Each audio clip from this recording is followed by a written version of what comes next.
Recording start. तो कल हमने D4, D5, D6 मतलब 1:9 के रेशो के बारे में डिस्कस किया था, कैसे प्रिपेयर करना है, कैसे यूज करना है, और मेडिसिन की पॉजिटिव, नेगेटिव और न्यूट्रल जो स्टेज होती है उसके बारे में मैंने बताया था कि जब मेडिसिन का पार्ट ज्यादा रखना है, ज्यादा होता है तो पॉजिटिव बोलते हैं, कम होता चला जाता है तो नेगेटिव होता चला जाता है वो।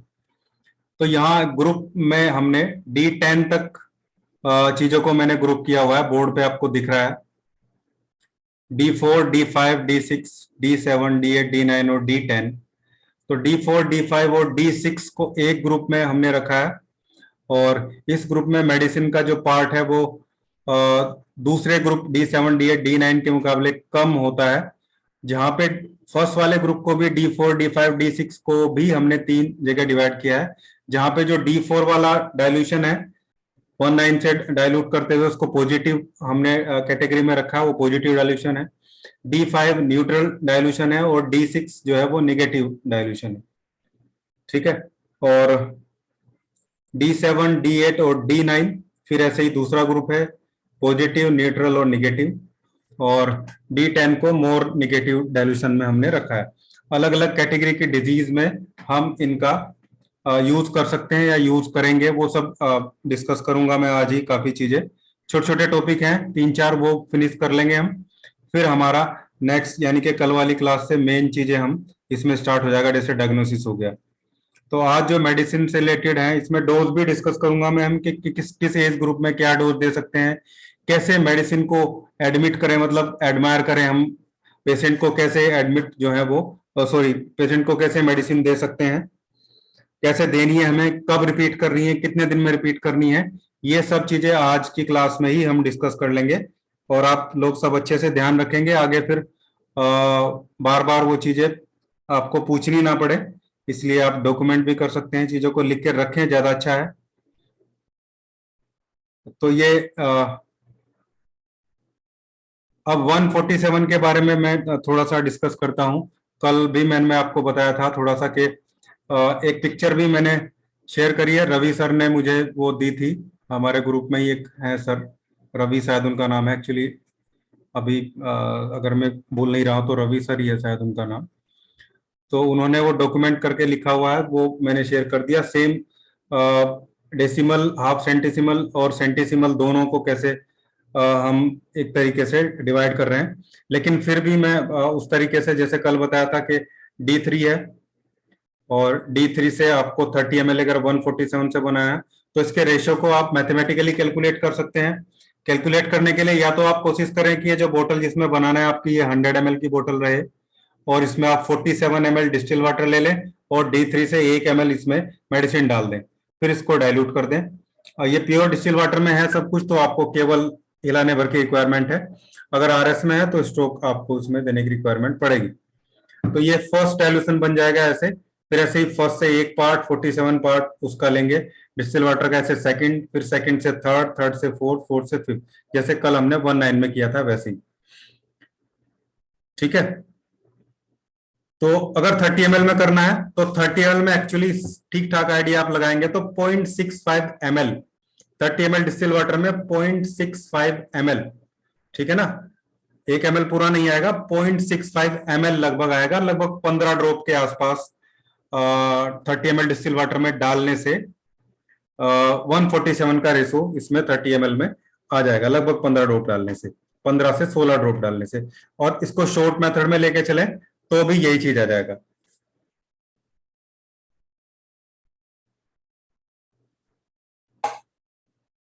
ये ऐसे ही हम फर्स्ट, सेकंड, थर्ड और फोर्थ जो डाइल्यूशन है उसको आगे उसमें आगे बढ़ते रहेंगे, आगे बढ़ाते जाएंगे।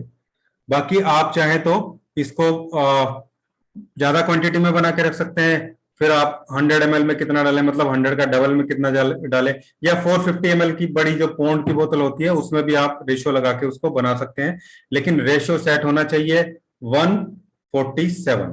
ठीक है, एक पार्ट मेडिसिन का, 47 पार्ट आपके व्हीकल का।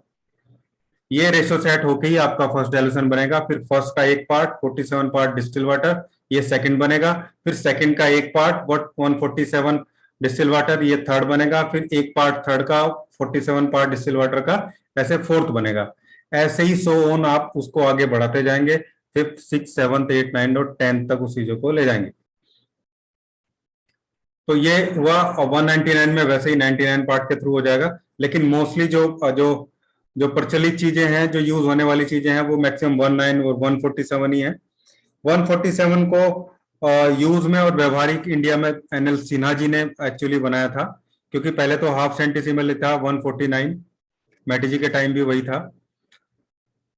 तो 147 भी है। और अब मैं बात करता हूं किस डायल्यूशन को यूज करें, किसको किस में प्रिपेयर करें। वैसे तो मैंने कल भी बताया था कि दोनों प्रिपरेशन है हमारे पास तो ज्यादा अच्छा है। समय कम है, टाइम नहीं है, आपके पास 4-5 पेशेंट बैठे हैं, थोड़ा जल्दी करना है, तो आप ड्रॉप मेथड से दे सकते हैं, डायरेक्ट मेथड भी। लेकिन मैंने बोला था कि सिक्वेंसली, हमेशा ही बोलता हूं कि सिक्वेंसली डाइल्यूटेड रेमेडी ही ज्यादा अच्छी होती है। उसको आप सिक्वेंसली ब्रेक भी कर सकते हैं, सिलेक्शन उसको डाउन भी कर सकते हैं, अप भी कर सकते हैं अकॉर्डिंग टू नीड। और फिर वो चाहे 19 का है या 147 का है। लेकिन फिर भी आपको जहां लग रहा है कि न्यूट्रिशन देने की रिक्वायरमेंट है, रोगी कमजोर है, या वो ऑर्गन जो आपने सिलेक्ट कर लिया है वो ऑर्गन वीक हो रहा है, या जहां आपको मेडिसिन भेजनी है वहां वीकनेस है, तो आप 1:9 का रेशियो यूज करेंगे। और जब आपको लगता है कि चीजें सुपरफिशियली नहीं है, डीप सीटेड है, काफी पुरानी हो गई है, और जो पेशेंट है वो उसमें उतनी हिम्मत भी नहीं है, स्ट्रेंथ उसकी डाउन हो रही है, तो आप 147 का रेशियो यूज करें। उसमें मेडिसिन जो है वो कम रहती है। बल्कि जो नए लोग हैं, जो नए प्रैक्टिशनर हैं, उनको वो अगर 147 से ही स्टार्ट करें तो मुझे लगता है ज्यादा अच्छा है। उसमें फिर एग्रावेट चीजों के होने के चांसेस कम रहते हैं, क्योंकि मेडिसिन ऑलरेडी कम होती है। इफेक्ट रहता है, ऐसा नहीं है कि इफेक्ट नहीं रहता, या 147 काम नहीं करेगा। एनीमिया 4-5-6 ऐसी एनीमिया हो गया, लो बीपी हो गया, प्लेटलेट कम हो गया, वहां आप 1:9 के रेशो से D4 यूज कर लो। उसके अलावा आप 147 वाला यूज करें तो वो ज्यादा बेटर है 1:9 के मुकाबले में। और क्यूरेटिव इफेक्ट तो दोनों का है, लेकिन मैंने देखा कि 147 वाला जो डाइल्यूशन होता है उसका क्यूरेटिव इफेक्ट ज्यादा है। और मेडिसिन का जो लास्टिंग ड्यूरेशन है, उसका काम करने का जो ड्यूरेशन है, वो भी 147 का ज्यादा है। अब ये मान के चलिए, कल भी मैंने बताया था कि 147 का सेकेंड डाइल्यूशन D8-D9 के आसपास जाके डाइल्यूटेड बैठता है। तो जब फर्स्ट और सेकंड डाइल्यूशन के बाद आप कोई रेमेडी थर्ड डाइल्यूशन या फोर्थ या फिफ्थ डाइल्यूशन में देते हैं 147 से, तो उसका इफेक्ट भी ज्यादा दिन तक रहता है। और ऐसा मैंने देखा है कि 1:9 से अगर मैं कहीं मुझे नेगेटिव रेमेडी देनी है, मतलब मुझे लग रहा है कि ऑर्गन के जो फंक्शन है वो डाउन हो रहे हैं, अभी आ रहा हूं मैं नेगेटिव पॉजिटिव की जो डिजीज है, थोड़ा सा समझाऊंगा, आपके समझ में आ जाएगा। तो लग रहा है कि ऑर्गन के फंक्शन हाइपर हो रहे हैं और मुझे उसको नेगेटिव मेडिसिन देके मुझे उसको उसके फंक्शन को डाउन करना है। तो अगर मैं 1:9 के मुकाबले 147 के रेशियो से काम करूं तो क्या रहेगा कि उसका जो मेडिसिन है, एक आध दिन मेडिसिन छूट भी जाएगी, या ऐसा मैंने देखा है प्रैक्टिकली कि 1:9 के रेशियो से बनी मेडिसिन अगर स्टार्टिंग के कुछ दिनों में, जब तक चीजें नॉर्मलाइज नहीं होती है, उसकी एक टाइम की मेडिसिन छूट जाए या एक दिन की मेडिसिन छूट जाए, तो बोलता है कि सर एक टाइम की मेडिसिन या एक दिन की मेडिसिन छूट जाते ही मुझे वापस तकलीफ होने लगती है। उतनी तो नहीं होती, इतनी पहले थी, लेकिन तकलीफ होने लगती है।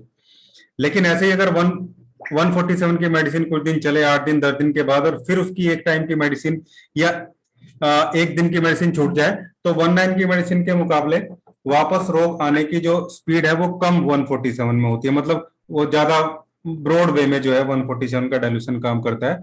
तो आप में से मैक्सिमम लोग नए हैं, तो मैं चाहूंगा कि आप 147 के डाइल्यूशन से काम करें। First second third sequentially dilution अपने पास बना के रखें। बाकी और ज्यादा डाइल्यूट करना है उसका तरीका मैं आपको बाद में बता दूंगा, लेकिन फर्स्ट सेकंड थर्ड से आप लोग ये आप कंप्लीटली अपने डिस्पेंसरी में बना के रख लें। और D4 D5 D6 भी बना के रख लें, ये आपके काम आएंगे। एक्यूट डिजीज में भी ये चीजें काम आती है। खासकर मैंने देखा है कि D4 D5 और D6 जो एक्यूट डिजीज होती हैं, जो वो ज्यादा पुरानी नहीं है, कल भी मैंने आपको बताया था, जैसे जुकाम हो गया, सर्दी खांसी, बहुत ज्यादा पुराने नहीं है, तो वहाँ D4 D5 D6 से अच्छे रिजल्ट मिलते हैं, क्योंकि वहाँ हमें एकदम से रिजल्ट चाहिए होती है। एक और प्रॉब्लम है कि मैक्सिमम इलेक्ट्रो होम्योपैथ जो है, और होम्योपैथ भी जो एक्यूट डिजीज है वहां पे उतने फास्ट रिजल्ट नहीं मिलते हैं।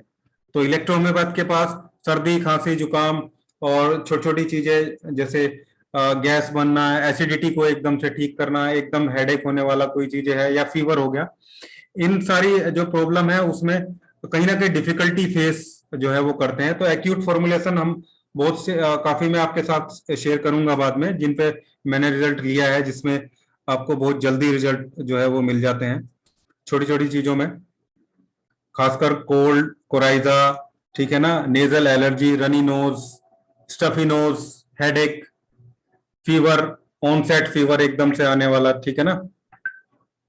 तो इन सब चीजों के लिए ऐसे ऐसी कुछ डिजीज के लिए हम चीजें शेयर करेंगे। वो D4 D5 D6 में मैंने देखा वहां ज्यादा काम करती है। तो इसको मैं अगर ऐसे डिवाइड कर दूं कि भाई हमारी जो डिजीज है वो, उनको भी हम तीन तरीके से देख सकते हैं, तीन चार तरीके, चार तरीके से देख सकते हैं कि भाई एक तो एक्यूट डिजीज हो गई हमारी, एक सब एक्यूट हो गई जो एक्यूट से थोड़ी पुरानी हो जाती है, ठीक है, जैसे खांसी कई बार 8-10 दिन 15 दिन 1 महीने पुरानी सब एक्यूट में आप उसको ले सकते हैं। अभी 2-3 दिन पहले हुई है तो 4 दिन 8 दिन उसे एक्यूट में ले सकते हैं, ठीक है। सब एक्यूट में चीजें आ जाएंगी। फिर क्रोनिक डिजीज हो गई जो महीनों सालों पुरानी चीजें हैं, ठीक है। और ऐसे ही कुछ फिर डिस्ट्रक्टिव चीजें हो जाती हैं, डीजनरेशन जहाँ पे होने लगता है, जहाँ पे स्ट्रक्चर किसी चीज का आपको बढ़ता हुआ दिखता है या घटता हुआ नजर आता है, कोई ट्यूमर हो जाता है कहीं पे, कोई बम्प वहां पे क्रिएट हो जाता है, तो उसको आप जो है डीजनरेटिव डिजीज में ले सकते हैं, ठीक है। कई बार फिर ग्लैंडुलर चीजों पे भी चली जाती है, जहाँ पे कल मैंने लिम्फेटिक बताया था कि लिम्फेटिक चैनल्स में चीजें, लिम्फ नोड्स का स्वेलन होना, लिम्फ नोड का परमानेंट स्वेलन होना, या वहां पे बम्प बन जाना, वहां पे दर्द होना, वो चीजें फिर कहीं ना कहीं ग्लैंडुलर जो एक स्टेज है वहां पे चली जाती है। इनको आप स्टेज भी बोल सकते हैं डिजीज का, कि डिफरेंट डिफरेंट स्टेज हो गई। तो स्टेज के अकॉर्डिंग ही हमें एक्चुअली रेमेडी मेडिसिन का डाइल्यूशन भी सिलेक्ट करना पड़ता है। ये मैं अब आपको रिलेट करके बता रहा हूँ। आप लोग ये डिसाइड तो कर ही लेंगे कि भाई 19 से करना है या 147 से करना है। मैंने बताया कि नए लोगों को 147 से ही शुरुआत करनी चाहिए। बाकी 19 भी आप जहाँ पे बहुत ज्यादा फंक्शन डाउन हो जाते हैं, न्यूट्रिशन देने की रिक्वायरमेंट है, वीकनेस है, वहां पे आप 1:9 की रेशियो का यूज करेंगे।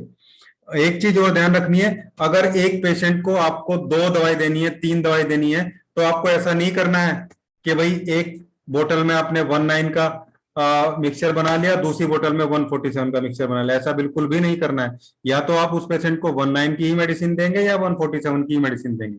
ये क्वेश्चन आपके माइंड में आ सकता है, उसका जवाब मैंने दे दिया है पहले ही। तो ये आपको ध्यान रखना है। और ऐसा भी नहीं करना है कि एक बार तो 19 का दे दिया, अगली बार आया फिर 147 का दे दिया, फिर उससे अगली बार आया फिर 199 का दे दिया, उससे अगली बार आया तो डायरेक्ट ड्रॉप मेथड से बना के दे दिया। ऐसा बिल्कुल भी नहीं करना है। आपके पास 4 पेशेंट आते हैं, 5 आते हैं, 10 आते हैं, 20 आते हैं, आपको पूरा टाइम देना है।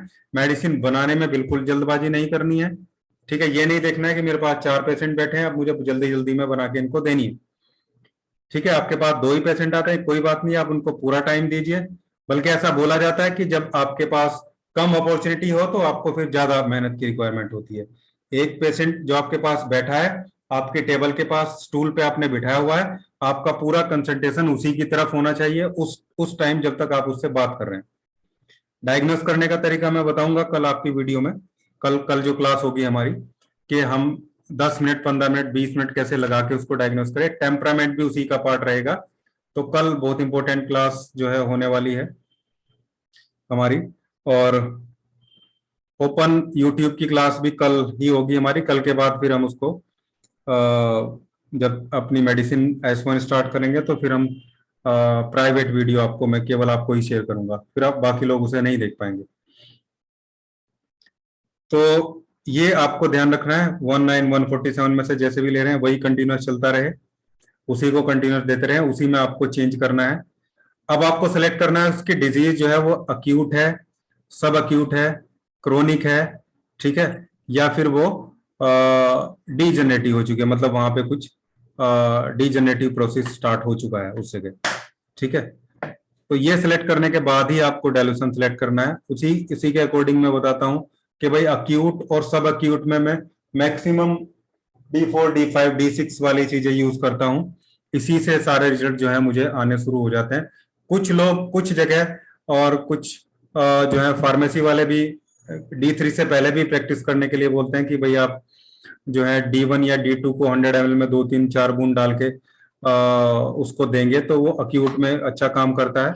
उसका भी प्रोसेस है वो मैं बताऊंगा बाद में, लेकिन एक्चुअली तो स्टैंडर्ड नहीं है, स्टैंडर्ड तो D3 के बाद ही है। तो इसलिए मैं अभी D3 के बाद की वाली बात कर रहा हूँ। आउट ऑफ द वे जाके सोचने वाली जो बात होगी उस पर भी डिस्कशन होगा। ऐसे बहुत सारी चीजें आती हैं जो रूल बुक में नहीं होती हैं और वो हमेशा कामयाब होती हैं चीजें। तो D1 D2 और D3 का यूज तो मैंने आपको बता ही दिया है कल। जो आपको डायरेक्ट ड्रॉप मेथड से आप ले रहे हैं वो एक्चुअली D3 की प्रैक्टिस ही है। तो आप मान के चलिए कि भाई D3 एकदम से एक्यूट रोग है आपके पास तो डायरेक्ट D3 का आप यूज कर सकते हैं, डाइल्यूट करके, लेकिन डायरेक्ट D3 नहीं, डाइल्यूट करके कि भाई 30 ml डिस्टिल वाटर में, मान लो जैसे मैं एक फॉर्मूला आपको बताऊं, जैसे मान लो आपके पास कोई पेशेंट आया, वो बोल रहा है कि भाई मुझे जुकाम हो गया, अभी बहुत सारी छींकें मुझे आ रही हैं, रनी नोज है, नाक बह रहा है और नाक बहने के साथ साथ नाक में जलन है, मतलब एकदम से एक्यूट जुकाम जिसे हम बोलते हैं, राइनाइटिस आप उसको बोल सकते हैं, वो अक्यूट आपके पास लेके आया है। तो आप क्या करें, क्या उसको मेडिसिन दे कि उसका नाक बहना, लेकिन नाक बहने वाली कंडीशन बता रहा हूं अभी मैं एक चीजों को, और बिल्कुल 100% ये काम करेगा आपका। कुछ चीजें ध्यान रखनी है आपको इसमें। जैसे हम यहाँ पे आप पढ़ेंगे आगे कि सर्दी जुकाम खांसी और ऑनसेट चीजों के लिए, खासकर सर्दी जुकाम में जिन लोगों को कोल्ड की प्रॉब्लम है, S1 बहुत अच्छा काम करता है, ठीक है। और जब सीक्रेशन होता है कहीं भी चीज से, कहीं चाहे वो आंखों से पानी निकल रहा है, चाहे वो नाक से पानी निकल रहा है, ठीक है ना, इवन पसीना भी किसी को ज्यादा आ रहा है, तो आरई को अगर हम नेगेटिव में करके देंगे तो वो उसको स्टॉप करने का, उसको कम करने का काम करती है, ठीक है। तो S1 का सिलेक्शन हो गया हमारा। और खासकर अगर टेम्परामेंट आप देखेंगे तो S1 की जगह S2 किया जा सकता है। वो टेम्परामेंट जब आप पढ़ लेंगे तब आपको क्लियर होगा। अभी आप समझ सकते हैं कि S1 या S2 में से एक, मोस्टली S1 ही यूज होता है क्योंकि हमारे कंट्री में क्या कहीं भी लिम्फेटिक जो टेम्परामेंट है उसके लोग ही ज्यादा है या मिक्स वाले हैं, तो S1 उन सबके लिए चलता है। तो S1 और आपका मैंने बता दिया RE और A3 आप ले लेंगे, 3 मेडिसिन हो गई आपकी। इसके साथ आप F1 ले लेंगे। F1 में एकोनाइट होता है, एकोनाइट एकदम से आने वाली डिजीज के लिए बहुत अच्छा काम करता है, फिर चाहे वो पेन है, चाहे सर दर्द है, चाहे वो जुकाम है, आपको कुछ भी एकदम से आ रहा है, इवन पैरालिसिस भी है, तो भी F1 को बहुत निगेटिव करके 1000 का डाइल्यूशन आप दे देंगे तो उसको बढ़ने से वो रोक देगा और 24 घंटे में रिकवरी का प्रोसेस भी स्टार्ट कर देगा।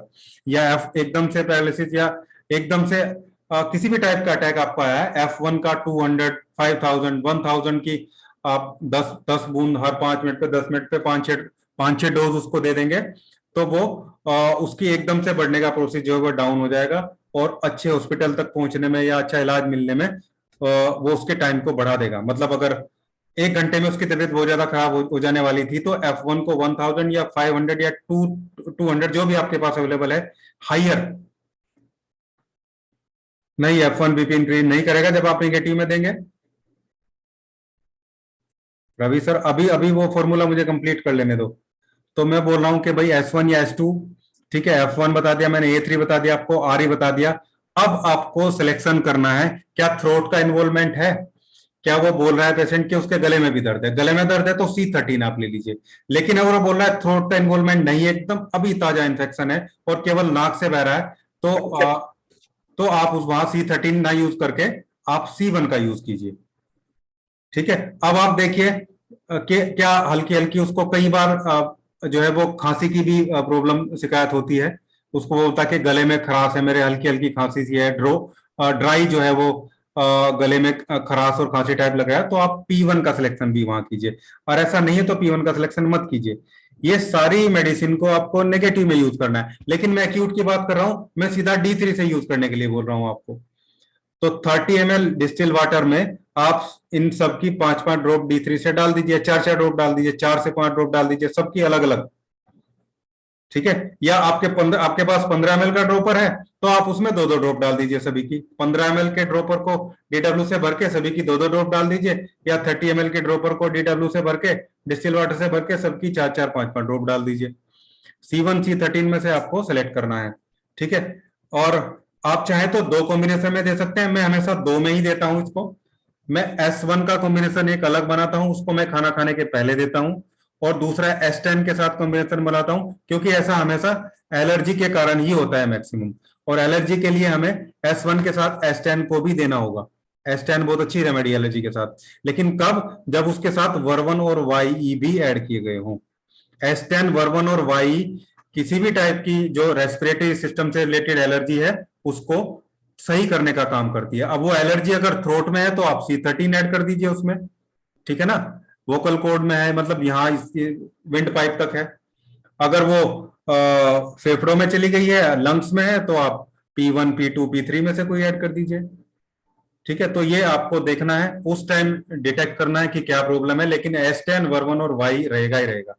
तो खाना खाने के से पहले S1 A3 F1 RE और C1 इसको आप देंगे। खाना खाने के बाद में S10 C13 वर्वन वाई।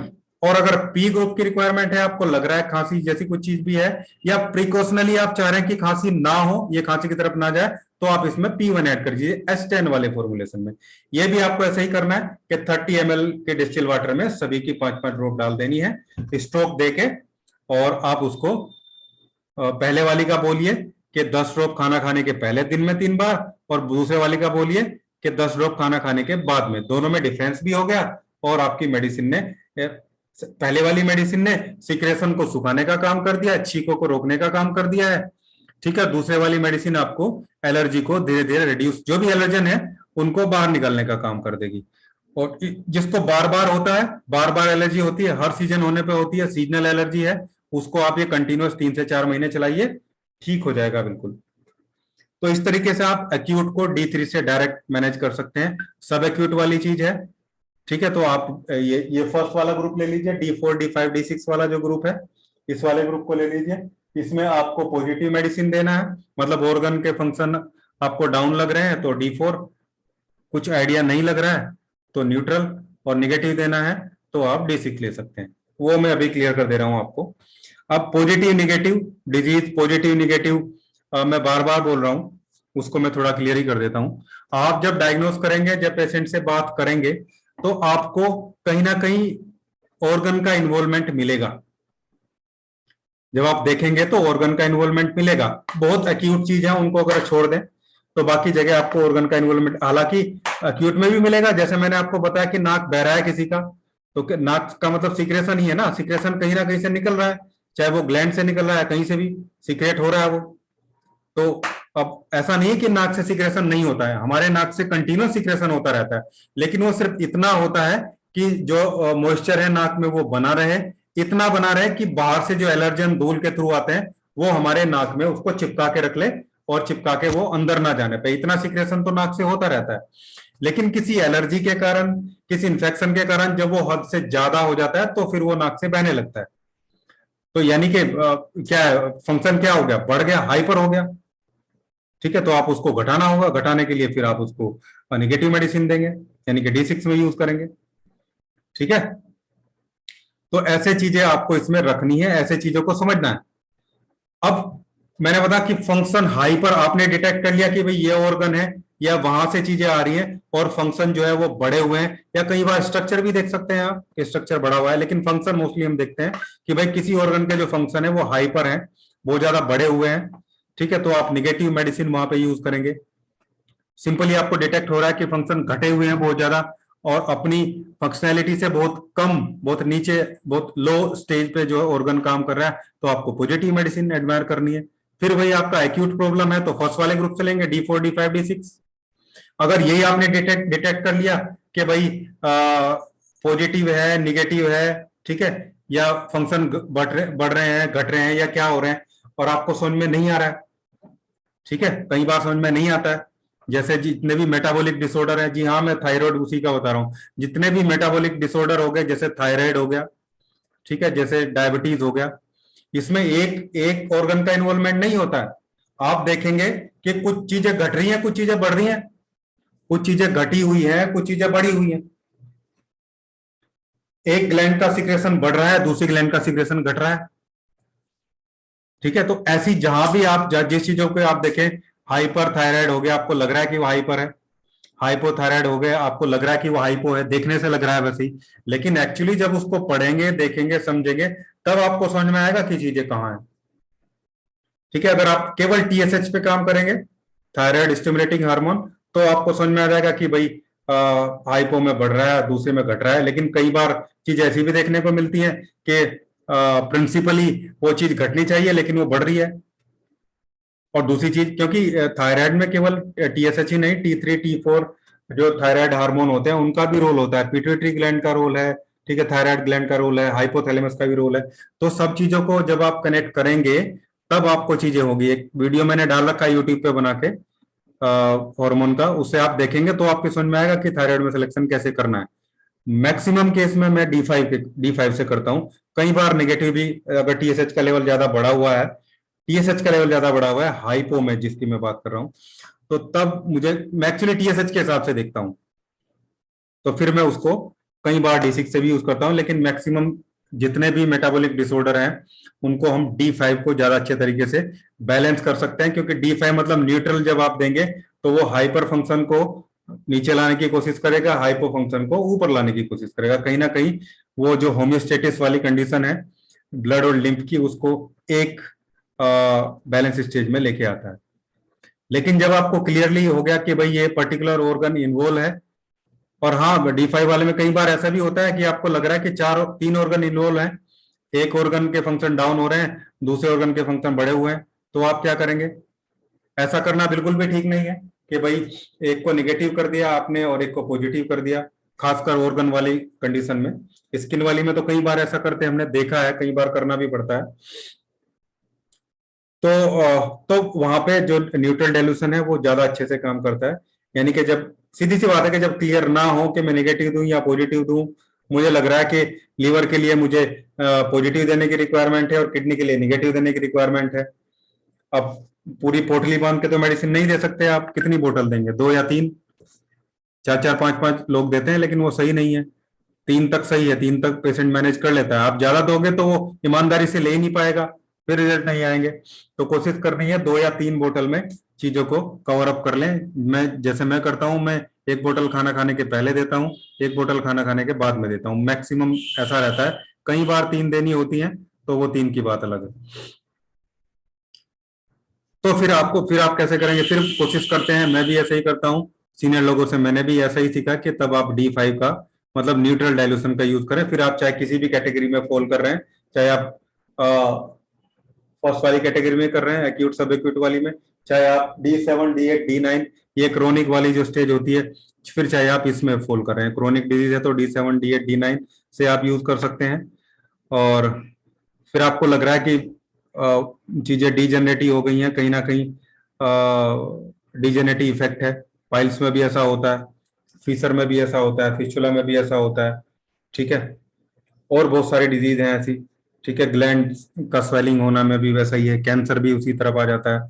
तो फिर आप D10 के, अगर 1/9 से करें तो फिर आप D10 का सिलेक्शन उसमें करेंगे, मोर नेगेटिव में। उससे ऊपर भी जा सकते हैं, लेकिन फिलहाल हम 10 तक की बात कर रहे हैं। या फिर आप इस सबको भूल ही जाइए, तो आपको डिजेनरेटिव लग रहा है, बहुत ज्यादा डिस्ट्रक्शन हो चुका है चीजों में, तो आप 147 का 10th डाइल्यूशन जो है वो यूज कर लीजिए, ठीक है। फर्स्ट सेकंड थर्ड ऐसे सिक्वेंसली आप बनाएंगे तो वही ज्यादा अच्छा रहता है। बाकी एक प्रॉब्लम आती है कि इतनी सारी मेडिसिन हम बना के कैसे रखें, कहाँ रखें, उसमें समस्या कई बार देखी गई है, और ऐसा है भी, स्टोरेज की समस्या बढ़ जाती है। तो लेकिन और मैं एक और भी बोलूंगा आपको, गवर्नमेंट लॉ के हिसाब से, कि बहुत ज्यादा बोतल, बहुत ज्यादा मेडिसिन आप क्लिनिक पे ना रखें। कहीं ना कहीं ऐसा मैंने बहुत बार देखा है, और बहुत बार प्रॉब्लम भी आती है, सॉरी, कि आपके पास मेडिसिन तो डिस्टिल वाटर में बनी रखी है, लेकिन आपने 10 सेट आपके पास 1/9 के हो गए, 10 सेट 147 के हो गए, एक D3 किट हो गई, सब में थोड़ा थोड़ा RS भी पड़ा हुआ है, मैक्सिमम डिस्टिल वाटर ही है। कोई अधिकारी, कोई ऑफिसर आपके पास आ जाता है, तो वो मैंने देखा है 2-3 लोगों के मेरे पास, लॉकडाउन के टाइम ऐसा हुआ है कि एसडीएम डीएम ने बहुत ज्यादा चेकिंग करी है, तो वो उसको अल्कोहल मान के चले थे कि भाई आपने तो इतने लीटर अल्कोहल रखा हुआ है, इतनी का तो परमिशन नहीं है। तो उसका अच्छा तरीका है कि भाई आप बाकी के जो बैक आपके बन रही है, बैक पोटेंसी बन रही है, आपको उनको आप घर में रखें, और जो मेन यूज होने वाली है D4 D5 D6 और D10 या जो भी आप यूज करें, इनका 30-30 ml के ड्रॉपर आप जो है अपनी क्लिनिक पे रख सकते हैं। तो लेकिन 10 तक चीजें आपको रखनी है। बाकी हायर जो डाइल्यूशन है, जो हायर पोटेंसीज हैं, उनका यूज करना मैं बताऊंगा बाद में, लेकिन अभी से ओवरलोड नहीं करना चाहता मैं आपको। फिलहाल सिंपली चीजें हैं वो चल रही हैं, क्योंकि अभी अगर हायर डाइल्यूशन में हम चले गए या पोटेंसी में, तो उनका काम करने का तरीका ही चेंज हो जाता है, फिर इससे अलग चीजें हटके आ जाएंगी, फिर कंफ्यूजन जो क्रिएट हो जाएगा। अभी हम जो बेसिक चीज है सिर्फ उसी की बात कर रहे हैं। तो ऐसे आप उसमें कर सकते हैं, ये सिलेक्शन हुआ। ऐसे ही आप 147 के डायल्यूशन है जो उनके साथ भी कर सकते हैं, उसको भी फर्स्ट सेकंड थर्ड, ठीक है, ऐसे यूज कर सकते हैं।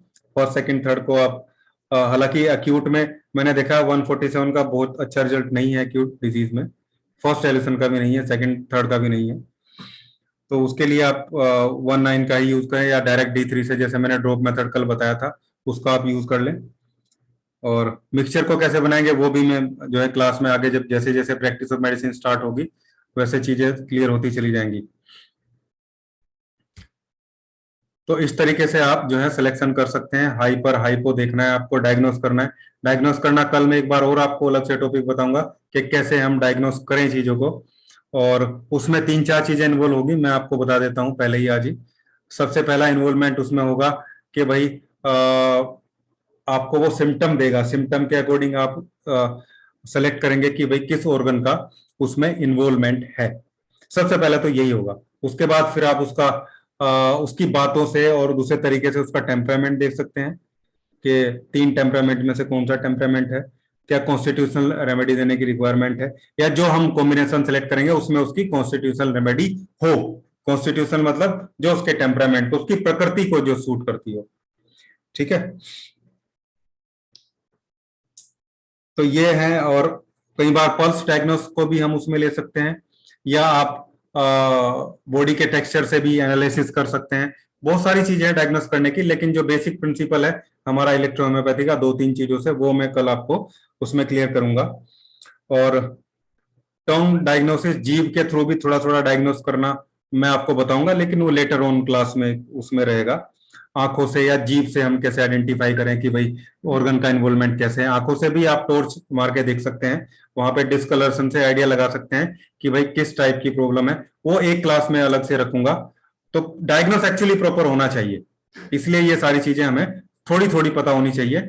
ऐसा नहीं कि भाई हम उसमें मास्टरी उसमें करें, लेकिन हाँ उतना आइडिया हमें होना चाहिए कि जीभ को बाहर निकाल के देखने से हम आइडिया लगा लें कि एक्चुअली किस चीज की डेफिशिएंसी है, किसकी प्रॉब्लम है, ठीक है ना। जैसे मल्टीविटामिन की डेफिशिएंसी मोस्टली देखी जाती है। हाँ, पल्स पे भी थोड़ा मैं डिस्कस कर लूंगा बाद में, कोई दिक्कत नहीं है। तो उसमें क्या मल्टीविटामिन का मैं बता देता हूं आपको। S1 L1 A3 और WE, ये 4 मेडिसिन, और C4, ये 5 मेडिसिन जो है मल्टीविटामिन, सभी टाइप की मल्टीविटामिन को पूरा करती हैं। लेकिन आपको ये D4 में देनी होगी और ग्लोब्यूल आपको इनकी देनी होगी। इसका मिक्सचर बना के रख लें, जिसमें आप S1 L1 A3 WE और C4 लगभग लगभग इक्वल क्वांटिटी में। C4 की वैल्यू थोड़ी कम रखना दूसरे के मुकाबले, जैसे 4 मेडिसिन है 25% की बात करें तो C4 को आप 20% रखना। जो 5% आपका कम हुआ है वो आप उसमें WE को बढ़ा लेना या S1 को बढ़ा लेना 5%। तो इसको आप प्योर RS में D4 में एक बेस बना के रख लो, D4 में बना के रख लो 10 ml 15 ml 20-30 ml equal quantity में। और फिर आप इसके ग्लोब्यूल्स चूसने के लिए देंगे, 4 से 5 ग्लोब्यूल दिन में 2-3 बार। तो इससे जो है इम्यूनिटी भी बढ़ेगी, और साथ के साथ जो मल्टीविटामिन डेफिशिएंसी है, चाहे वो बी कॉम्प्लेक्स की हो, चाहे विटामिन सी की हो, ए की हो, सबको धीरे धीरे कुछ चीजें ये प्रोवाइड करेगा, और कुछ चीजें ऑर्गन को बढ़ाने के, ऑर्गन की फंक्शनलिटी बढ़ा के वो उसको जनरेट करने का काम करेगा। जैसे कैल्शियम, C4 में कैल्शियम नहीं होता है, लेकिन कैल्शियम के एब्जॉर्प्शन के प्रोसेस को, कैल्शियम के बनने के प्रोसेस को वो उसको बढ़ाएगा। हाँ सर, क्वेश्चन अभी मैं पहले पूरा कर लूं, फिर पूछना बाद में। तो ये था कि कैसे सिलेक्शन करें, कैसे चीजों को देखें।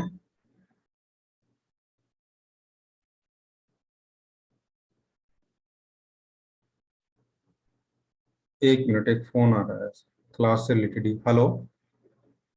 हाँ सर।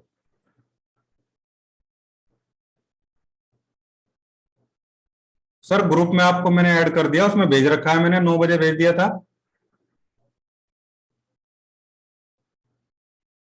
देखिए सर, ट्राई कीजिए, वैसे मैं वीडियो भेज दूंगा थोड़ी देर में, अभी क्लास चल रही है सर मैं। ठीक है। कोशिश करते रहिए, नहीं तो फिर कल मेरे से बात करिए आप।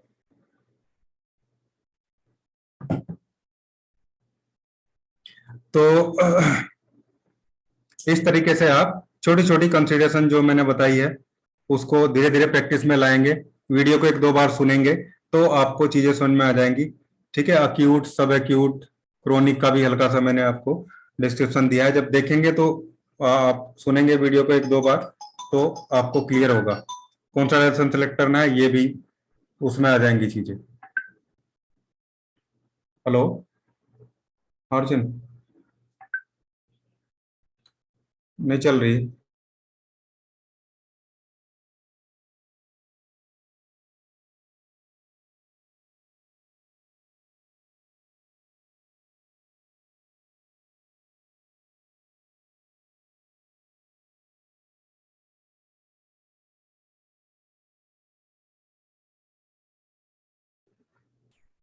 तो अब हम ये थोड़ा सा देख लें कि जो डायल्यूशन हम सिलेक्ट कर रहे हैं, ये भी प्रॉब्लम आएगी कि भाई डोज कैसे देनी है। ये बहुत बड़ा टॉपिक है, ये भी कई बार आता है, कितनी बूंद दें, कितनी ड्रॉप दें। तो इसको आप एज में डिवाइड कर लीजिए, और हालांकि वेट में भी कर सकते हैं, लेकिन एज में, वेट में लगभग एक ही चीज आ जाती है।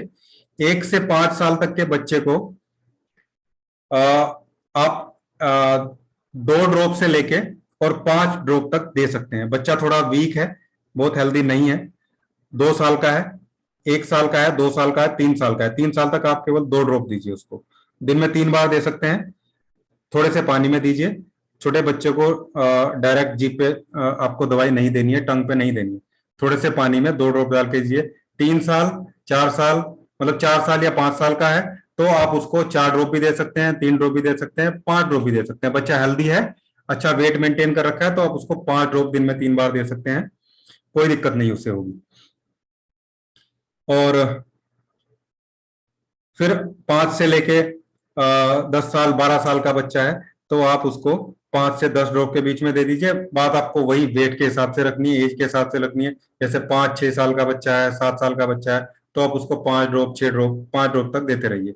7 साल से 7 साल, 8 साल, 9 साल, 10 साल का है, आप उसको 10 ड्रॉप भी दिन में 3 बार दे सकते हैं। ऐसे ही थोड़ा डाइल्यूट करके देना है। 10 से 12 साल, 12 साल से लेके फिर ऊपर 15 साल, 17-18 साल तक का बच्चा है, आप उसको फिर वही 10 ड्रॉप, 12 से 15 ड्रॉप, इवन मैं तो 12 साल से ऊपर के हर आदमी की 10 ड्रॉप मिनिमम रखता हूँ। 10 से ऊपर ही आप 10 दे सकते हैं, 15 दे सकते हैं, 20 दे सकते हैं। 20 ड्रॉप, 20 ड्रॉप तक आप दे सकते हैं। तो ये डोजोलॉजी एक तरीके से होगी कि भाई कैसे हमें डोज देनी है। अब डोज देने में कई बार ऐसी प्रॉब्लम होती है कि फॉर्मूला तो आपने सही सेट कर दिया, लेकिन जो पेशेंट है उसकी तकलीफ बढ़ गई है, उसकी प्रॉब्लम बढ़ गई, तो वो फिर आपको शिकायत करेगा। आप फिर आप क्या बोलेंगे कि भाई मेडिसिन वापस ले आओ, ऐसा कभी नहीं बोलना है। ऐसे उसका कॉन्फिडेंस आपसे हट जाएगा, उसका विश्वास हट जाएगा, आपका कॉन्फिडेंस भी लूज होगा। आपको उसकी डोज रिड्यूस कर देनी है। अगर वो पहले 10 ड्रॉप ले रहा था तो उसको 5 या 2 ड्रॉप दे दीजिए। बहुत ज्यादा तकलीफ बढ़ गई है तो आप उसको थोड़ा नींबू पानी पीने के लिए बोल दीजिए कि भाई थोड़ा सा नींबू पानी पी लो आज, और कल से मेडिसिन स्टार्ट करना। आप 10 के बजाय 5 ड्रॉप लेना। पहले आप आधे कप में ले रहे थे, अब आप 1 कप में ले लेना, या पहले 1 कप में ले रहे थे, अब आप 1 गिलास में ले लेना। ऐसे आपकी जो उसकी तकलीफ बढ़ी हुई थी वो तकलीफ भी कम हो जाएगी, और जो एग्रावेशन जैसा कुछ हुआ था वो भी नींबू लेने की वजह से वो चीजें सबसाइड हो जाएंगी। ये बहुत इंपॉर्टेंट चीज है। स्टार्टिंग में हमेशा बहुत बार ऐसा, हाँ नींबू एंटीडोट है उसमें। नींबू बहुत अच्छा एंटीडोट है हमारी मेडिसिन का। तो ये आपको ध्यान रखना है। अगर दवाई देने के बाद में तकलीफ बढ़ रही है तो आप उसकी डोज एकदम से रिड्यूस कर दीजिए। और आपने मेडिसिन दी, आपको लग रहा है फॉर्मूला सही है और उसको रिजल्ट बिल्कुल नहीं आया, बहुत कम आया है, तो आप उसकी फ्रीक्वेंसी भी बढ़ाइए और उसकी वॉल्यूम भी बढ़ाइए। 10 की बजाय बोलिए 20 ड्रॉप लीजिए या 15 ड्रॉप लीजिए। दिन में 3 बार ले रहे थे, 5 बार लीजिए, क्योंकि तभी तो पता चलेगा आपके मेडिसिन का कि वो फॉर्मूला सही है नहीं। क्योंकि इलेक्ट्रोहोम्योपैथी रेमेडी काम तो करती ही है। आप इलेक्ट्रिसिटी भी डाल के देंगे, इलेक्ट्रिसिटी पूरे बॉडी पे काम करती है, S1 भी पूरे बॉडी पे काम करता है, तो वर्क तो करेगा ही। कहीं ना कहीं फिर आपको मेडिसिन की ज्यादा देने की रिक्वायरमेंट है। कभी भी पेशेंट को ऐसे मत बोलिए कि आप मेडिसिन ले जाइए, मैं चेंज करके दे देता हूँ।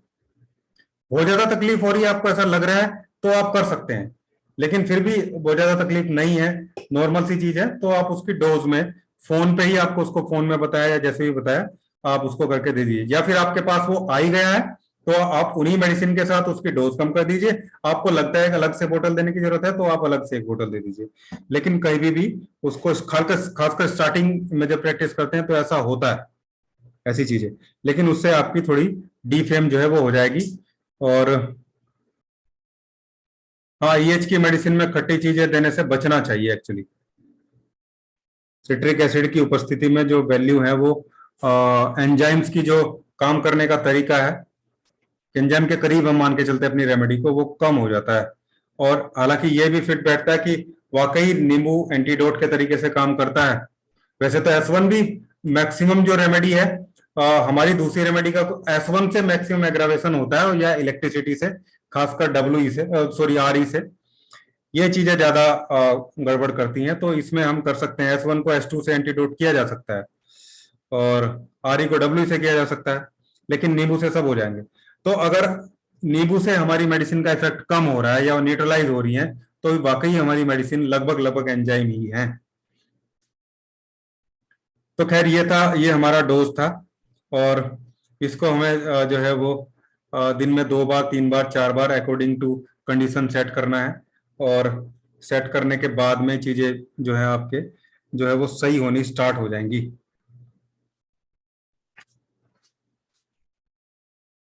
ठीक है, ग्लोब्यूल्स की भी मैं थोड़ी बात करना चाह रहा था आपसे कि, और हाँ, एक चीज और इम्पोर्टेंट हमारी छूट गई कि जो डायल्यूशन, ये हमने सेंटीसिमल हाफ सेंटीसिमल कर ली, ऐसे ही मैटी का भी तो एक डायल्यूशन था, लास्ट डायल्यूशन के नाम से वो फेमस है, बहुत सारे लोग उसे करते हैं। और ग्लोब्यूल के थ्रू वो करते हैं कि भाई D3 की ग्लोब्यूल प्रिजर्व है हमारे पास। तो ऐसा बहुत सारी बुक में है, वो मैटी ने लिखी है या नहीं लिखी है, या मैटी ने किसी को बताई है, तो कि भाई वो ग्लास के through, first glass, second glass और थर्ड ग्लास के थ्रू वो चीजों को प्रैक्टिस में लेके आते थे। जैसे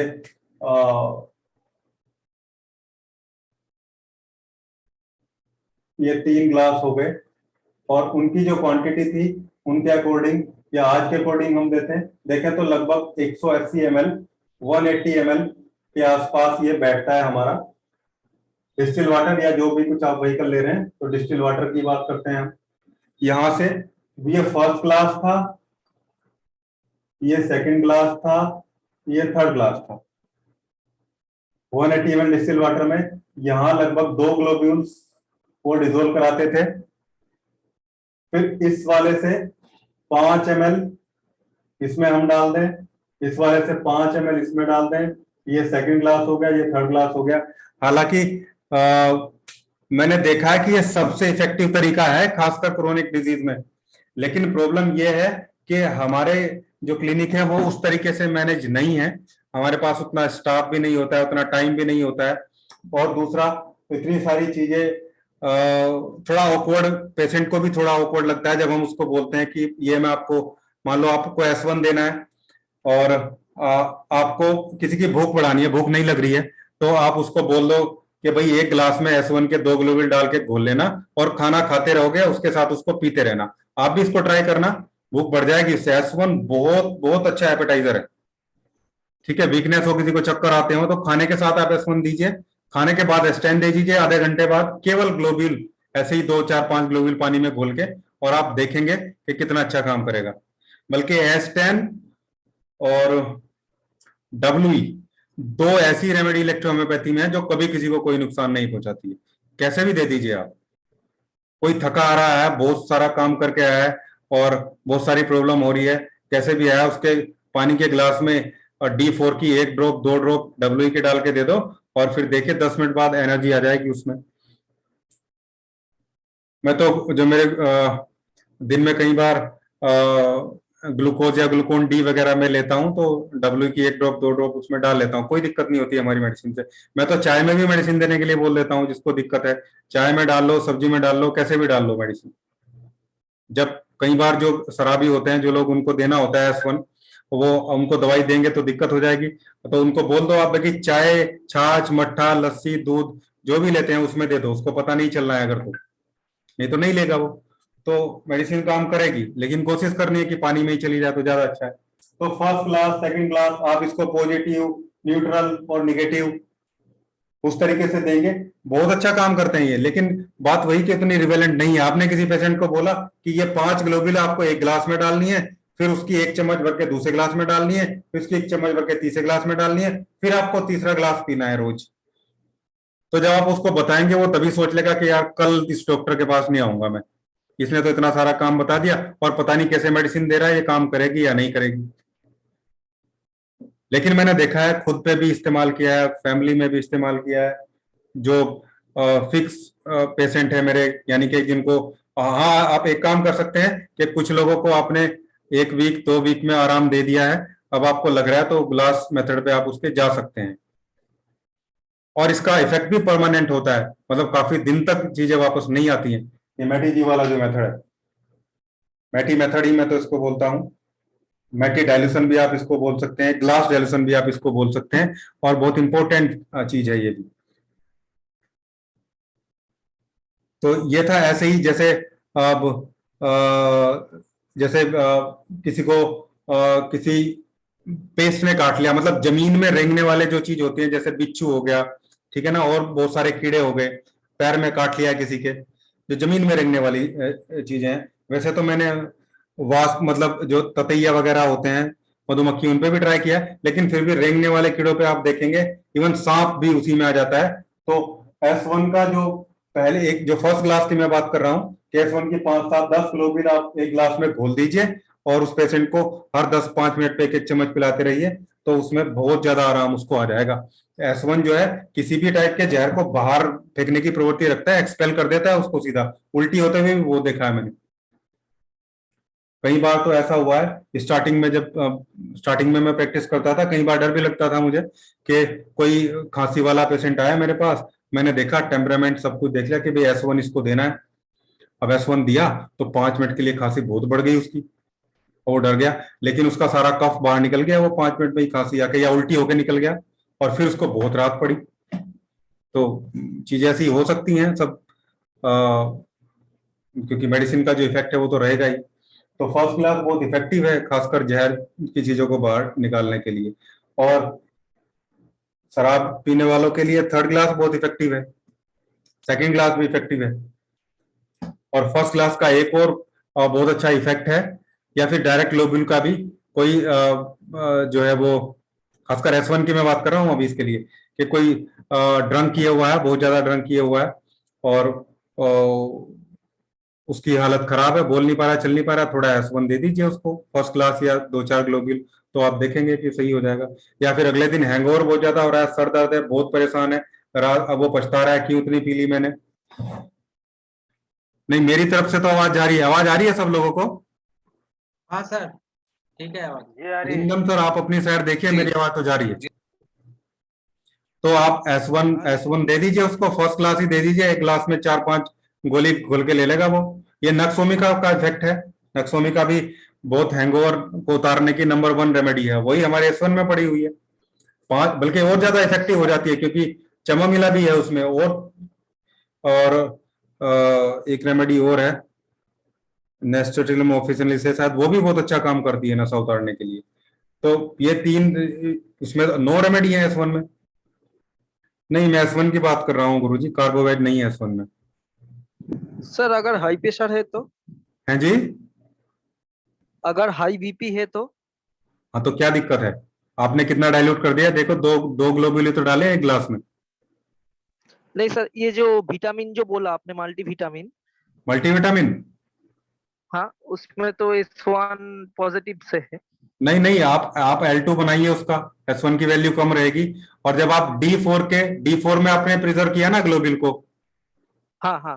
तो जब जब D4 आप ग्लोबिल में डालेंगे तो आप वो और डाइल्यूट हो गया, ठीक है ना। अच्छा अच्छा अच्छा भाई अच्छा। 2 ग्राम ठीक। ग्लोबिल में आपने 20 बूंद डाल दिया अपने बेस का जो बना हुआ है, ये और डाइल्यूट हो गया हो। फिर पेशेंट भी इसको अगर डाइल्यूट, अगर बीपी वाला है तो आप उसको पानी में घोल के दे दीजिए। आप उसको अच्छा डायरेक्ट नहीं दे, अच्छा आप बोलो अगर बीपी बढ़ने वाला, हालांकि S1 से बीपी बढ़े ये जरूरी नहीं है। ये सिर्फ टेम्परामेंटल इफेक्ट है कि S1 उसको सूट नहीं करता है। हाँ, आरई से ऐसा हो सकता है। अच्छा अच्छा। ठीक ठीक है, है, थैंक यू सर। C4 भी गर्म होती है, C4 से कई बार थोड़ा बहुत बीपी राइज हो सकता है, लेकिन आप उसको आधे कप पानी में घोल के दे दीजिए, कोई दिक्कत नहीं है। अच्छा। ठीक है, तो ये लगभग लगभग सभी टाइप के डाइल्यूशन को हमने देख लिया, समझ लिया। कैसे बनेगा वो भी आपने देख लिया, जैसे मैंने 19 का एक बोतल में बना के दिखाया था, सब ऐसे ही बनेगा। और 19 147 आप बना के रखिए, 3 4 डाइल्यूशन, एक D3 की किट रखिए। बाकी धीरे धीरे 4 5 पेटेंट मैं आपको बता दूंगा, उनको टेबल पे रखिए। तो आपके पास ये बने हुए डाइल्यूशन, एक D3 की किट और 4 5 फिक्स वाले जो पेटेंट टाइप है, वो मैं आपको अभी अभी थोड़े दिन बाद ही मैं स्टार्ट करा दूंगा। S1 जैसे स्टार्ट होगा चीजें क्लियर हो जाएंगी।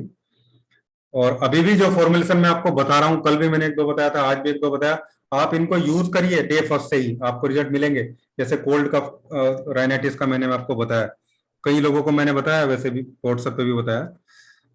और ये समझो 99.99% सक्सेस रेट है, जो मैंने दोनों फॉर्मुलेशन आपको बताए हैं, एलर्जिक राइनाइटिस या कोल्ड कोराइजा की।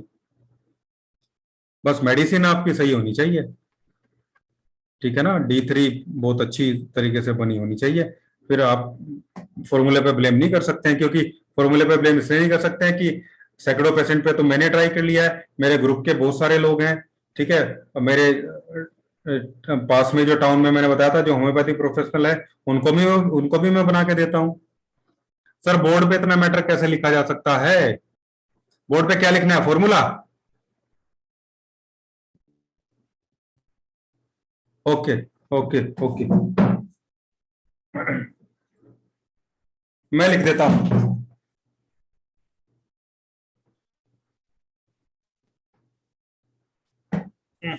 डस्टर किधर गया?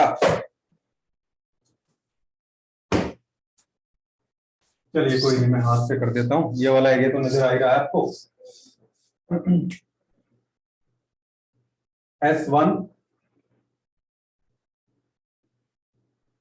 A3 F1 RE C1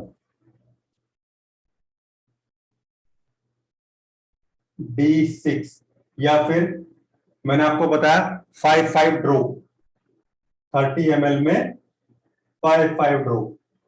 फिर पेशेंट को आप इसमें से देंगे, इस वाली बोतल में से आप पेशेंट को देंगे 10 ड्रॉप देने के लिए।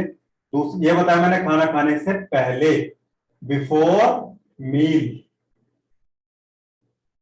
S10 C13 Ver1 Y P1 आपकी मर्जी है, ऐड करना है, रिक्वायरमेंट है तो आप ले सकते हैं, D6 में ले लिए, या फिर 30 ml में 5 ड्रॉप डाल दीजिए।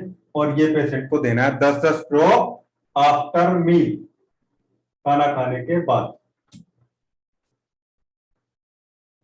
ठीक है।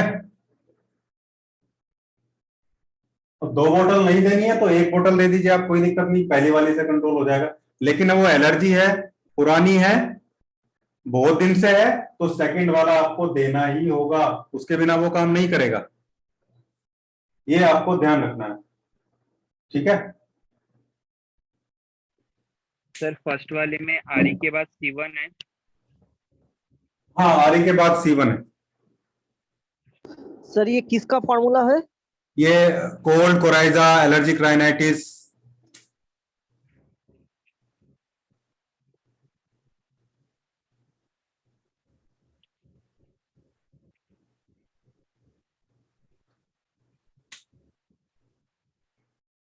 हाँ, क्रोनिक में आप दे दीजिए, क्रोनिक में आप दे दीजिए, लेकिन क्रोनिक में आप 147 वाले डाइल्यूशन से दीजिएगा, फिर ऐसे ड्रॉप मेथड से मत दीजिए आप।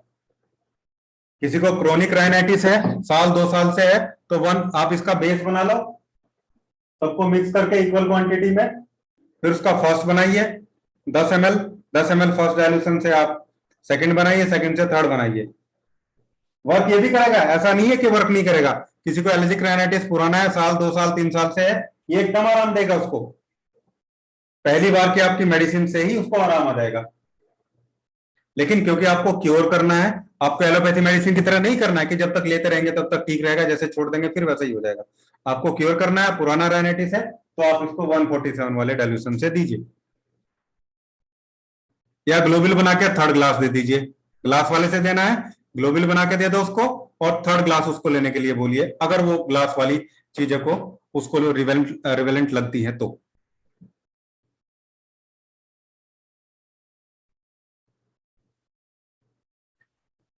तो ये डाइल्यूशन वाली चीजें लगभग मैंने सारी क्लियर कर दी हैं, और सब जो नॉर्मल बेसिक था, जो रिक्वायर्ड था डाइल्यूशन समझने के लिए, वो सब मैंने बता दिया। ग्लोबुल कैसे बनानी है, ग्लोबुल कैसे प्रिपरेशन करनी है, वो मैं प्रैक्टिकल आपको बताऊंगा, कोशिश करूंगा कल बताऊं, नहीं तो फिर उसके बाद वाली क्लास में बताऊंगा। मंडे जो क्लास होगी, सैटरडे संडे ऑफ रहेगा, सबको बोल दे रहा हूं। और लेकिन ग्लोबुल का मैं प्रैक्टिकली करके बताऊंगा लाइव आपको, उसमें बहुत सारा कंफ्यूजन है लोगों को, कैसे डायरेक्ट देनी है, कैसे बना के रखनी है। और हाँ, एक चीज और मुझे बतानी है कि कई बार कुछ लोग बोलते हैं, ये भी बेसिक्स में ही आ जाएगा, कि भाई हम कोई मेडिसिन अप्लाई करते हैं, कि किसी को मेडिसिन देते हैं तो उसका रेस्पॉन्स कुछ दिन बाद रुक जाता है, 2 बार 3 बार देने के बाद कम हो जाता है, तो आपको फिर डाइल्यूशन चेंज करना है, ये ध्यान रखना है। अगर आप D6 दे रहे थे तो आपको या तो D5 करना है या D6 से ऊपर जाना है, वो आपको देखना है ऑर्गन के फंक्शन के अकॉर्डिंग। पहले आपने मेडिसिन दी, अब उसकी क्या स्थिति है, आपको एक डाइल्यूशन घटाना है या एक डाइल्यूशन बढ़ाना है। मोस्टली केस में अगर हमने नेगेटिव से शुरू किया है तो हम नीचे की तरफ आते हैं, मतलब D10 से शुरू किया है तो फिर आप D9 D8 D7 ऐसे करते करते हर 15 दिन पे या हर 8 दिन पे, बहुत पुराना डिजीज है तो महीने पे भी डाउन करना होता है, बहुत पुराना नहीं है तो हर वीक में भी चेंज कर सकते हैं या 15 दिन में, लेकिन जब तक उससे आराम आ रहा है तब तक चेंज करने की जरूरत नहीं है। और एक प्रॉब्लम आती है कि हमने सब कुछ सही कर दिया है और पेशेंट बिल्कुल सही हो गया था, 1 महीने बाद फिर उसकी डिजीज वापस आ गई है, तो उस कंडीशन में आपको वर्वन, हमारे सभी लिटरेचर में लिखा हुआ है कि आप महीने 3 महीने 4 महीने 6 महीने मेडिसिन चला के फिर वर्वन के ग्लोबुल आप उसको बना के दे दीजिए, D4 के या D5 के, और 8 दिन 10 दिन 15 दिन वो उसको ले ले, या फिर जो मेन कोर्स था उसका, जो एक मेन फॉर्मूला आपने बना के दिया था उसके D4 के ग्लोबुल बना के दे दो और वर्वन के ग्लोबुल बना के दे दो, ये वो 15 दिन 20 दिन लेगा, तो वो फिर बहुत जल्दी उसकी डिजीज नहीं आएगी, अगर वो अपना एनवायरमेंट ऐसा क्रिएट ना करे। मान लो उसको राइनाइटिस था, आपने सही कर दिया, 6 महीने मेडिसिन चला के फिर आपने उसको राइनाइटिस का फॉर्मूला भी दे दिया, वर्वन भी दे दी, और फिर वो वापस वही खट्टी चीजें लगातार उल्टी सीधी चीजें खाने लगे, बहुत ज्यादा ठंडे में रहने लगे एसी में लगातार, और फिर टेम्परेचर बार बार चेंज हो, एक बार वो 24 डिग्री में है, 24 डिग्री में, फिर 40 में, तो वो इन्वायरमेंट ही ऐसा क्रिएट करना है, दूसरा ऊपर से वो खुद ही प्रोन है ऐसी डिजीज के, तो वो वापस आ जाएगी, तो उसको भी मेंटेन करना होगा, लेकिन फिर भी वर्वन की ग्लोबुल से ऐसा जो है बार बार टेंडेंसी होने से रोका जा सकता है। ठीक है, तो ये सब था, अब आज के लिए इतना ही, अब आप जो कुछ पूछना चाहें वो पूछ सकते हैं। Hello sir. सर किसी को राइनाइटिस के साथ साथ अभी उसका टांग और अदर जगह पर इचिंग भी होता है एलर्जी की वजह से, हाँ हाँ, उस टाइम हम क्या देंगे सर? देखो इचिंग हो रहा है, अगर वो स्किन की प्रॉब्लम है तो आप ये जो लास्ट ये वाला फॉर्मुलेशन है, अगर उसको स्किन वाली एलर्जी है, मतलब स्किन पे चली गई है, तो कहीं ना कहीं गड़बड़ होगी। हालांकि मैं स्किन के लिए आपको बता सकता हूँ, कल भी मैंने बताया था, वो आप अलग से बना के दे दीजिए उसको, S5C3 और WEN1 इनके साथ में। सर डाइल्यूशन कौन सा होगा सर? ये डाइल्यूशन निगेटिव ही रहेगा sir, third dilution. Third dilution 147 में थर्ड या फोर्थ डाइल्यूशन? अगर स्किन में भी प्रॉब्लम है तो बहुत पुरानी होगी वो। Okay sir, okay sir. 147 और एक बात सर, जी सर। हम लोग सर सिंथेसिस देते हैं ऐसे टॉनिक के जैसा सिंथेसिस सर, तो उसी टाइम सर सिंथेसिस में S1 रहता है, अगर हाँ। किसी के S1 से प्रॉब्लम है तो उसको सिंथेसिस नहीं दिया जाएगा सर? देखिए क्या है, अगर किसी को S1 से प्रॉब्लम है तो आप उसको A3 जरूर देना होता है, और सिंथेसिस में A1 होता है। कुछ लोग सिंथेसिस में A1 की जगह A3 भी लेते हैं, तो सिंथेसिस भी अलग अलग तरीके से, A1 वाला सिंथेसिस है तो फिर आप मत दीजिए उसको। A3 रहेगा तो प्रॉब्लम नहीं होगा सर। हाँ, A3 रहेगा तो नहीं होगा। ओके। इसीलिए तो जिनको प्रॉब्लम है S1 से, उनको L2 दिया जाता है, और L2 99% 99 लोगों को जिनका सैंग्वाइन टेम्परेमेंट है उनको भी दिक्कत नहीं होती है उससे। तो उसके उसी टाइम L2 दिया जाएगा सर सिंथेसिस के बदले में? नहीं, आप सिंथेसिस मत दीजिए ना, आप किसके लिए दे रहे हैं? आप L2 में वो मेडिसिन ऐड कर दीजिए जिसकी रिक्वायरमेंट है। Okay sir. ठीक है ना?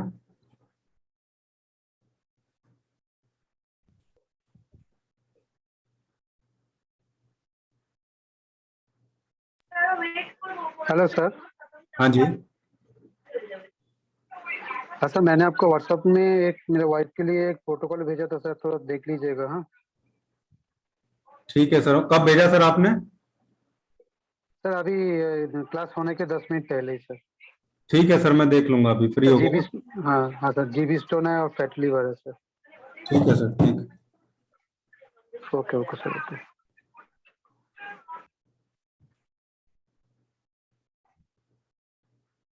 बस मंडे में जो है टेलीग्राम ग्रुप बना दूंगा, फिर आप लोगों का डिस्कशन भी उसमें होता रहेगा, वहां से चीजें हटती नहीं है। ठीक है, वहां हमेशा रहेंगी वो जब तक ग्रुप रहेगा। और आप लोगों की जो प्रॉब्लम है, डिजीज वगैरह, वो भी आप वहीं पे डायरेक्ट शेयर कर दें। जैसे जैसे मैं फ्री होता रहूंगा जवाब उसमें देता रहूंगा, लेकिन ये ध्यान रखना है कि इनकम्प्लीट इंफॉर्मेशन ना हो किसी की भी। नहीं नहीं, बाय फॉर मंडे नहीं है सर, कल भी तो क्लास होगी ना, फ्राइडे।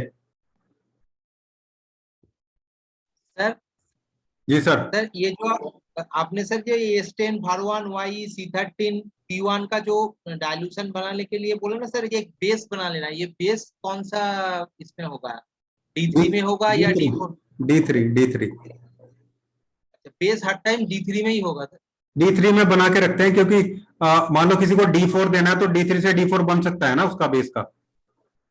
मतलब वो 1:9 करके कर देंगे तो D4 हो जाएगा, इसे हाँ ऐसे सर? बिल्कुल बिल्कुल बिल्कुल। अगर सर कोई 1:47 में यूज करना चाहेगा तो उसका बेस किस में बनाएगा सर? वो भी D3 का ही होगा। अच्छा, वो फिर तो वो 1:47 में जाएगा? D3 के बाद ही तो हम चीजें चेंज करते हैं ना। ओके सर, ओके सर, समझ गया। Thank you sir. Okay.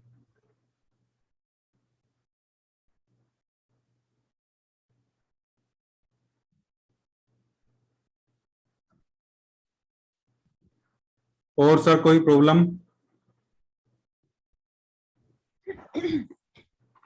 Sir हाँ जी मैडम। सर जैसे ये मैटी जी का फॉर्मूला बताया ग्लास वाला, हाँ तो हाँ जैसे फर्स्ट और सेकंड, जैसे ग्लास का पानी थर्ड में डाले जैसे लोग थोड़ा थोड़ा करके, हाँ तो सर फर्स्ट और सेकंड ग्लास का पानी को क्या करेंगे, फिर फेंक देंगे? हाँ हाँ मैडम, यही तो प्रॉब्लम है।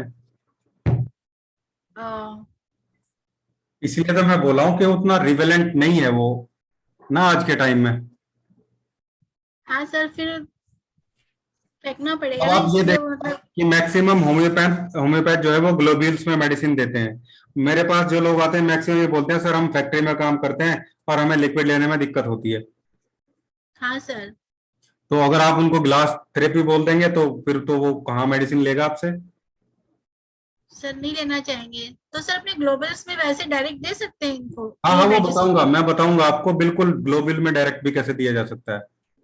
अच्छा सर, ग्लोबिल से जो होम्योपैथी के यूज करते हो वही ग्लोबिल हाँ लगेंगे ना वही, इसमें भी? वही सेम। अच्छा, ओके ग्लोबल सर। का कोई पेटेंट नहीं है मैम होम्योपैथी का, वो ठीक है बनती हैं चीजें, लेकिन अच्छा कोई भी यूज कर सकता है, वो कोई पेटेंट थोड़ा ही है होम्योपैथी का। हाँ, लेकिन सर कई ग्लोबल लेना चाहते हैं। हाँ हाँ, वो मैं बताऊंगा आपको। ठीक है सर।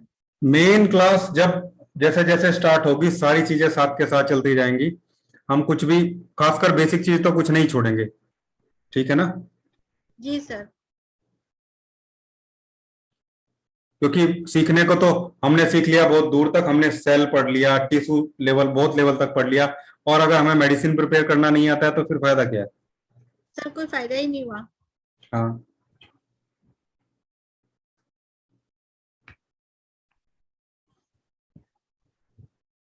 तो ठीक है फ्रेंड्स, फिर कल मिलते हैं दोबारा 9 बजे। Okay sir, good night. Okay sir, thank you sir. Good sir night. Good night, thank you. Okay sir. Good night sir. Good night. Hello hello sir. हाँ सर, बोलिए। सर की डिफिकल्टी है तो सर पर्सनली मॉर्निंग में या फिर दोपहर में कॉल करके पूछ सकते हैं कि बहुत सारी डिफिकल्टी, मैं फ्रेशर हूँ सर, जस्ट 12th साइंस हुआ है। देखो देखो, मेरी बात सुनो, सैटरडे संडे में क्लास नहीं लूंगा, तो जिनको प्रॉब्लम है वो मुझे सैटरडे में कॉल कर सकते हैं और संडे में भी कॉल कर सकते हैं, ठीक है ना? जी बहुत सारी डिफिकल्टी है 10 मिनट 15 मिनट जो भी मैं बात करूंगा, कोई दिक्कत नहीं। जी जी ठीक है सर, थैंक यू।